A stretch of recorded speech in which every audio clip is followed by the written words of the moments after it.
Queriendo conseguir para mi biblioteca los escritos de Antoine Laurent Lavoisier, pensé que quizá la mejor edición sería la de las ediciones sociales. En la colección Los Clásicos del Pueblo, aunque no estoy muy seguro. En todo caso, las ediciones sociales tienen un tomo de los escritos escogidos de Lavoisier, pero eso desde luego es enormemente contradictorio y paradójico porque, al menos en la colección, yo creo que sí, que es la única, Los Clásicos del Pueblo, en esa colección hay una sección de la Revolución Francesa distinta de la del siglo XVIII, en donde imagino que estarían los escritos de Lavoisier. Hay una sección de la Revolución Francesa con los textos escogidos de Robespierre, de Saint-Just, y desde luego el meter a Lavoisier en la misma colección en la que se encuentran las, por otro lado, muy poco editadas y muy difíciles de encontrar obras de Robespierre y del resto de los terroristas, es casi un sarcasmo, porque bueno, como todos sabemos, Antoine Lavoisier perdió la cabeza por culpa de estos terroristas que no solo lo ejecutaron a él, sino también a otros grandes científicos, astrónomos, desde luego, naturalmente, poetas, dramaturgas como Olympe de Gouges. Bien, pues mi primera idea era considerar que, así como la edición de Fontenelle es excelente, también sería conveniente tener a Lavoisier en esta colección, pero descubrí otro volumen de obras escogidas, en este caso en castellano, que aunque solo es una obra, estéticamente, desde luego, prevalece y gana, desde luego, con creces a la edición de los Clásicos del Pueblo, de las ediciones sociales. Es una edición con una extraña portada de Horacio Cardo, del ilustrador Horacio Cardo, en la que Lavoisier, bueno, aparte de que se mueve con un modelo molecular más o menos, sí, no demasiado anacrónico, pero bueno, tiene una expresión que parece sacada del testamento del doctor Mabuse, de Fritz Lang. Parece, desde luego, el doctor Mabuse. Puede aludir, desde luego, a esta trágica ejecución. Esto lo daba El Mundo, en colaboración con el diario Expansión, y entiendo, bueno, no sé si es demasiado malicioso suponer que es una colección copiada del extranjero. Es de Planeta de Agostini, finalmente, que es quien hace la edición venal de Kiosco. Pero bueno, es difícil determinar. Voy a desnudar el libro, eso para empezar. Los colaboradores, desde luego, son españoles, con una excepción que ahora se verá. Bueno, desde luego, tiene solapas, tiene unas solapillas que presentan toda la colección Grandes Pensadores.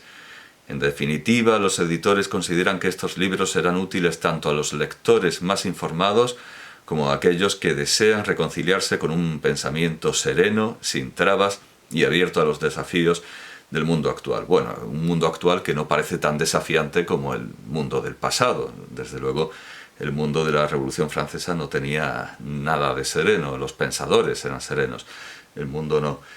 Este es el número 28. Después de unos primeros números en los que reinaban los filósofos, y por eso lamentablemente no me interesó esta colección en un principio, porque los primeros números eran Sócrates y Platón, Aristóteles, Séneca, San Agustín, todo autores de los que procuraba tener las obras completas. Claro, en el caso de San Agustín no es posible, porque como decía el propio San Isidoro, que es otro gran lector y otro gran polígrafo como el propio San Agustín, decía, no ya como Marcial de Tito Livio, que decía, el ingente Tito Livio no me cabe en casa.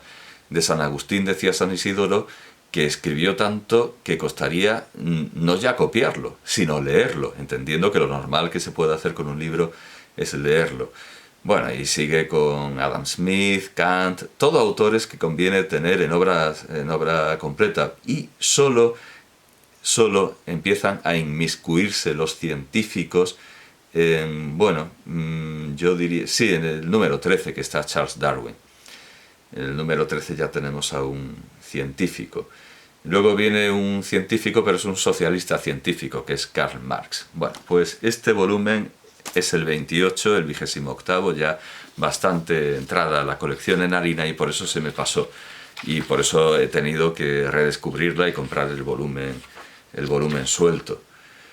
Bueno, pues esta edición contiene lo siguiente. Ya anticipo que solo hay una obra escogida, en tanto que la edición de las obras, la edición de las ediciones sociales, pues naturalmente contendrá más. Y desde luego ha de ser bastante recomendable. Pero bueno, esto es una edición ilustrada en color. ¿Quién puede competir con eso? En fin, grandes pensadores, sección química, Antoine Laurent Lavoisier.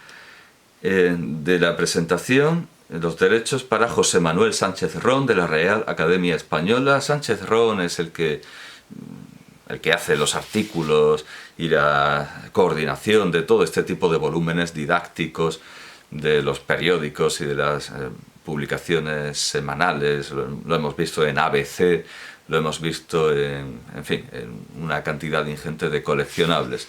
Sánchez Ron es a quien le encargan los prólogos y las coordinaciones de esas cosas. Textos, ya entrando en materia con especialistas en Lavoisier. De los textos de Vida y Obra, los derechos para Pau Centellas, del texto de Pensamiento para Ramón Gago Boórquez, Lavoisier y la Ilustración, publicado originalmente en 1982 por Alfaguara, en Madrid. Y se complementa con el texto de Maurice Domas, El nacimiento de la química moderna, publicado en Historia General de las Ciencias, el volumen La Ciencia Moderna, volumen segundo, Ediciones Destino, Barcelona, 1972, que bueno, ya tuve ocasión de presentar al tratar de Tatton. Y en cuanto a los escritos de Lavoisier seleccionados, como digo, solo hay uno, que es el Tratado Elemental de Química, como sabemos, con ilustraciones de su mujer, Marie-Anne Pierrette Pauls, que aprendió a dibujar con David.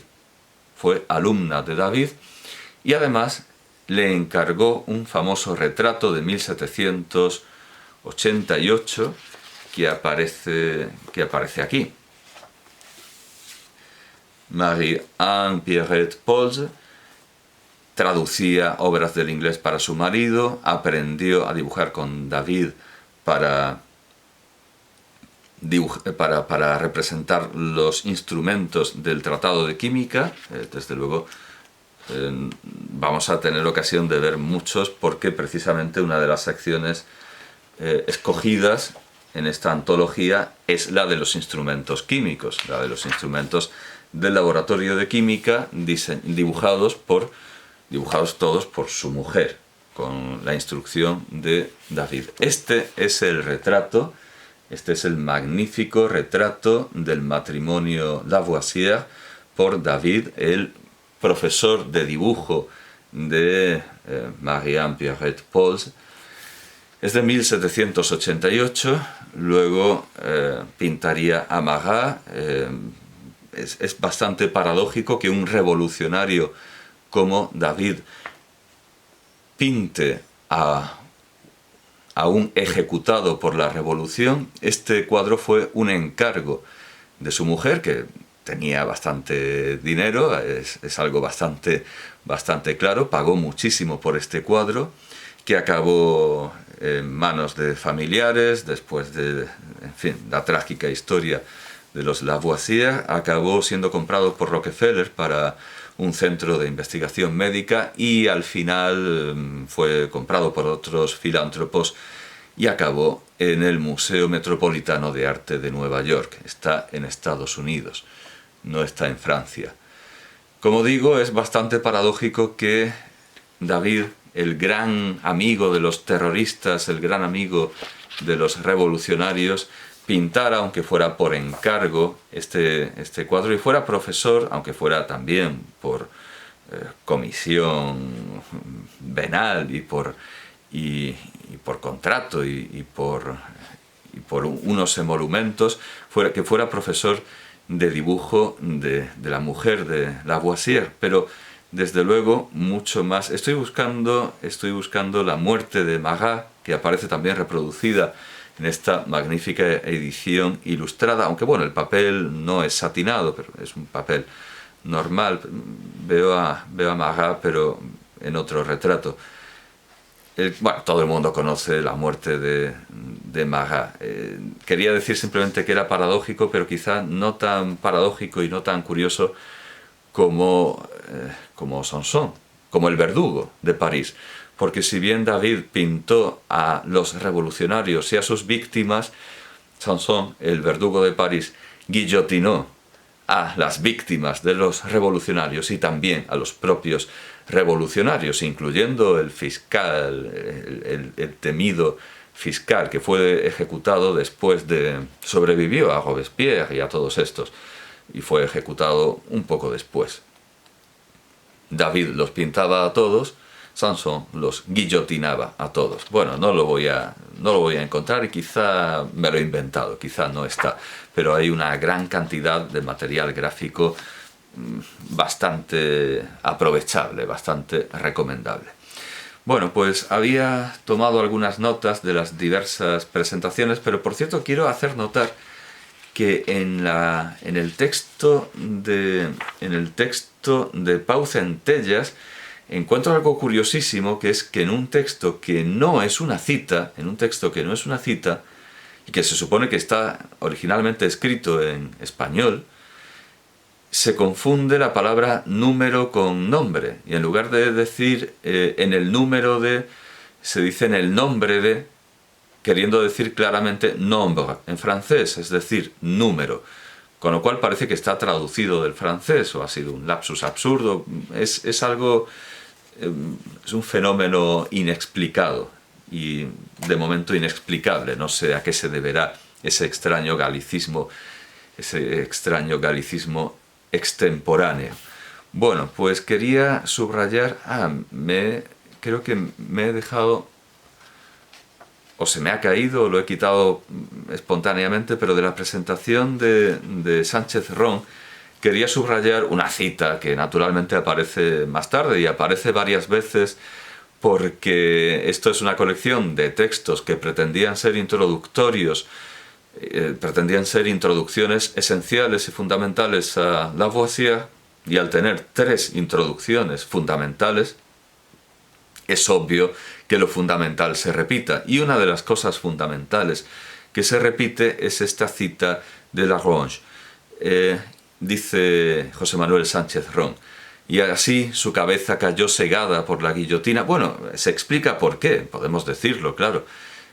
Sí, podemos decirlo. Sin duda, lo leo todo.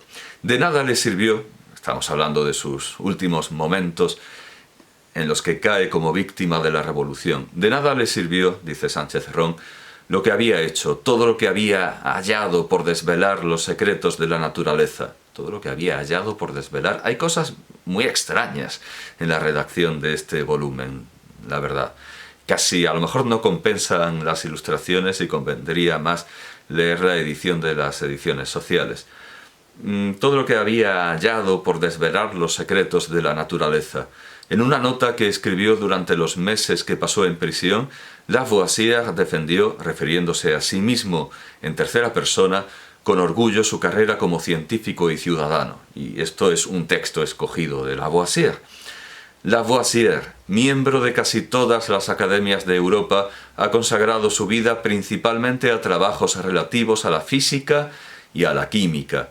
Durante los 25 años que ha sido miembro de la Academia de Ciencias, ha hecho imprimir en sus actas más de 80 memorias, de las que una gran parte contienen descubrimientos, y aquí hay una errata, descubrimientos importantes para las artes, las ciencias y la humanidad. Ha consagrado a este fin una parte importante de su fortuna. Se ha ocupado principalmente de experimentos de agricultura muy onerosos que ha continuado durante 15 años y en los cuales ha sacrificado más de 120.000 libras. Se propone incesantemente publicar una obra importante sobre este tema. No esperó en ningún momento la época de la Revolución para manifestar sus principios sobre la libertad y la igualdad.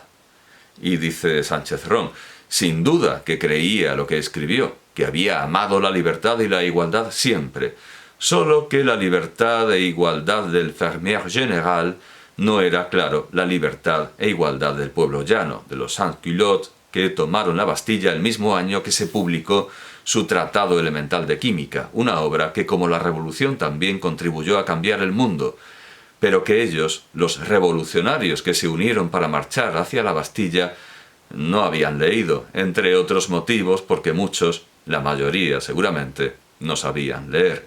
Bueno, aquí se da la razón de por qué fue ejecutado, bueno, la razón principal por la que fue ejecutado Lavoisier, que es por ser fermier général, es decir, por pertenecer a la Ferme Générale, que era la agencia privada que se ocupaba de la recaudación de los impuestos de Francia y que, al ser privada, hacía su negocio y, una vez recogido el dinero, especulaba con él, lo incrementaba, lo aumentaba para los intereses propios de la Ferme Générale y luego lo restituía a su destino, que era el Estado, naturalmente, el Estado francés.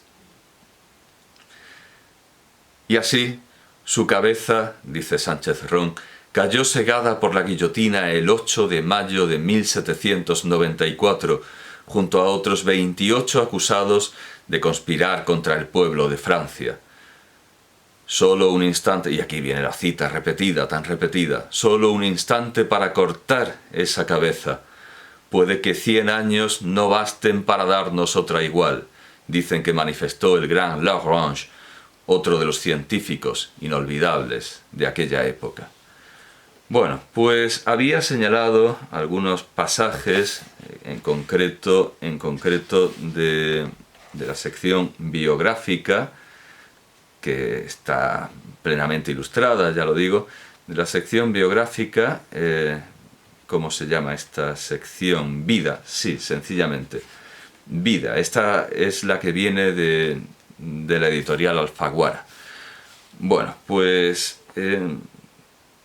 este parágrafo, este epígrafe, el golpe de gracia a la teoría del flogisto de Stahl, claro, uno de los mayores logros de Lavoisier fue acabar con el flogisto, que nunca existió. El flogisto, que es esa idea de Beja popularizada y divulgada y difundida por Stahl. El año anterior, a la vez que Mozart, bueno, el año anterior, no sé, el epígrafe anterior lo ha dejado en 1787. 1787. El año anterior, a la vez que Mozart estrenaba en Viena Las bodas de Fígaro, se había publicado, bueno, en realidad está hablando de bueno, ahora lo va a decir qué año es.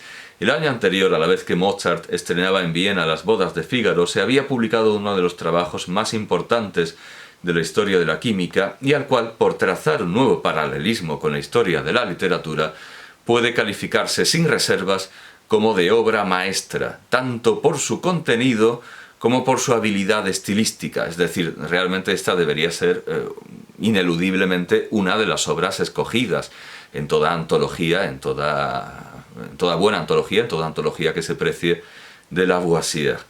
Se trata de las reflexiones sobre el flogisto, Réflexions sur le phlogistique, leídas por Lavoisier ante la Academia en las sesiones del 28 de junio y 13 de julio de 1785, el mismo año en que sería escogido director de la prestigiosa institución. Concebida explícitamente como una continuación de su teoría sobre la combustión y la oxidación de 1777, esta memoria es era el ataque definitivo a la teoría del flogisto de Stahl, a través de la cual se hacía evidente que ambas posturas eran irreconciliables, porque naturalmente, dado el prestigio de Stahl y el predicamento que había llegado a tener, se había intentado, como con el sistema copernicano y tolemaico, y como ahora con el llamado creacionismo en sus distintas metamorfosis, incluyendo el diseño inteligente, con la teoría más que darwinista o más que darwiniana, neodarwiniana, con las reformas y con las consideraciones actuales, pero bueno, con la teoría de la evolución, a grandes rasgos. Y claro, la evolución y el creacionismo, el sistema tolemaico y el sistema copernicano y el flogisto y la nueva química de este verdadero primer químico, en sentido absoluto, el primer químico, que es Lavoisier, son irreconciliables, porque unas se basan en la observación, en los datos, y otras en la especulación y las suposiciones. Bueno, pues claro, naturalmente la evolución no es que sea incompatible con la creación, sino que es incompatible con el creacionismo, que es una doctrina escolástica que no se basa en datos reales, sino en todo caso en la falsificación y en la deturpación de los datos reales. Concebida explícitamente, sí, eso es, como una continuación de la teoría sobre combustión y oxidación de 1777, tenía, bueno, eso es, que eran irreconciliables estas dos teorías, y que una tenía que prevalecer sobre la otra si el conocimiento químico quería evolucionar. Y aquí viene el extracto, bueno, muy parcial, se omiten algunas frases que vienen sustituidas por puntos suspensivos entre paréntesis, pero bueno, aquí viene este fragmento de esa obra fundamental por su estilo literario, no solo por su importancia científica, que es enorme, que son las reflexiones sobre el flogisto. Pero si en química todo se explica de una manera satisfactoria sin recurrir al flogisto, es infinitamente probable, por este solo hecho, que este principio no exista, que sea un ser hipotético, una gratuita suposición, y en efecto es un principio reconocido de buena lógica que no conviene multiplicar los seres sin necesidad alguna. Bueno, y aquí hay un fragmento elidido, omitido, después de esta referencia al argumento de Occam. Es hora de que me explique de un modo más preciso y más formal acerca de una opinión que considero como un error funesto para la química, y que me parece haber retardado considerablemente el progreso de esta ciencia por la mala manera de filosofar que ha introducido. Y, bueno, alguna ilustración añadida. Bien, después de haber combatido el flogisto, se nos pinta su lucha contra el magnetismo. Ya estamos plenamente en la pseudociencia, pero resulta que Marat era partidario de la pseudociencia, algo en absoluto... Bueno, aquí está, caramba, aquí está este retrato esta pintura épica, celebérrima, de la muerte de Marat. Bueno, pues resulta que, al igual que Stalin con el lysenkoísmo, Marat se dejó llevar por el mesmerismo y por el magnetismo. Y se explica muy bien aquí. Después del epígrafe: renuncia a percibir un salario del Tesoro Nacional. Caramba con el especulador, ¿verdad? Caramba con el enemigo del pueblo. Por cierto, que sobre los planes urbanísticos de la Ferme se recoge el testimonio de un militar que... Ah, sí, está aquí. Sí está aquí. No, perdón, ni más ni menos. En fin, es una persona poco Lo voy a leer. Conviene leerlo. Sí, conviene leerlo y nos lleva directamente a una leyenda sobre su muerte que conviene deshacer. Es el epígrafe Un enemigo del pueblo. Lo cierto es que no puede decirse que Lavoisier fuera una figura... Bueno, antes creo que se comentan las aspiraciones científicas de Marat, que había presentado unos informes a la Academia, se lo habían rechazado, como eran sobre el fuego. Había afirmado que había descubierto un microscopio que permitía ver los elementales del fuego. Bueno, y claro, como el experto en fuego, por así decirlo, en la Academia era Lavoisier, se lo mandaron a Lavoisier, que confirmó el dictamen negativo de la Academia sobre su publicación. Y esto naturalmente enfadó muchísimo a Marat. Todo esto, claro, antes de la Revolución.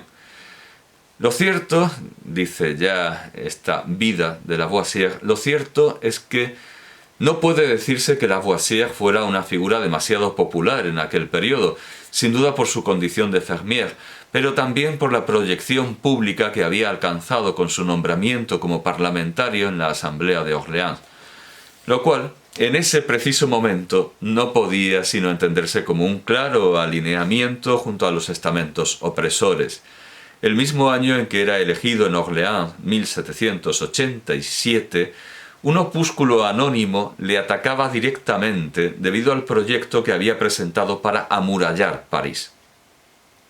Todo el mundo afirma, dice este anónimo malicioso, todo el mundo afirma que el señor Lavoisier de la Academia de Ciencias es el patriota benefactor a quien se debe la ingeniosa y saludable ocurrencia de encarcelar la capital de los franceses. A la muerte de este académico, el colega encargado del elogio del sabio difunto tendrá que omitir, ya habla de su muerte en presente, cuando todavía es un enemigo del pueblo, vivo, lamentablemente, para los amigos de la Revolución. A la muerte de este académico, el colega encargado del elogio del sabio difunto tendrá que omitir caritativamente este detalle de su relato. La Ferme podrá erigirle una estatua sobre los muros que ha ideado, pero la Academia tendrá que ruborizarse por su confraternidad. Se cuenta que un mariscal de Francia, el duque de... y la edición nos desvela el nombre, el duque de Nivernais, o sea, esto es prerevolucionario, plenamente prerevolucionario, y no es ni más ni menos que un mariscal de Francia. Al que se le preguntó su opinión, respondió: «Soy de la opinión de que el autor de este proyecto sea colgado». Por suerte para el señor Lavoisier, esta opinión no ha sido aún aplicada. Continúa comentando los ataques de Marat desde el amigo del pueblo, y luego se evalúa la posible responsabilidad de Marat, que no es tanta, pero evidentemente esta enemistad de Lavoisier contra el mesmerismo y el magnetismo lo había convertido en un enemigo del pueblo. Y por último, quería subrayar esta imagen, este grabado en color sobre el juicio de Lavoisier. El 28, leo el pie de la edición. Naturalmente hay un texto en el grabado, en la litografía. Entiendo que es una litografía, es lo más probable, pero no estoy seguro, porque desde luego está, entiendo, coloreada a mano y hay cosas que claramente... Bueno, lamentablemente no se dice dónde se ha sacado esto, pero supongo que del Museo Carnavalet, como casi todo. Es muy poco probable que venga de otro sitio que no sea el Museo Carnavalet. Pero bueno, el 28 de noviembre de 1793, a raíz de la denuncia interpuesta por un miembro de la Convención que le acusaba de favorecer a los enemigos de Francia y actuar con malevolente negligencia, Antoine Laurent Lavoisier era detenido y condenado junto a su suegro y otros 26 colegas de la antigua Ferme Générale. si lo dice, es una aguada, vale, es una aguada. En esta aguada, pero no dice de dónde viene, eso sí que lo he recordado. En esta aguada, Lavoisier es presentado a la izquierda, mientras a la derecha se representa la detención en diciembre de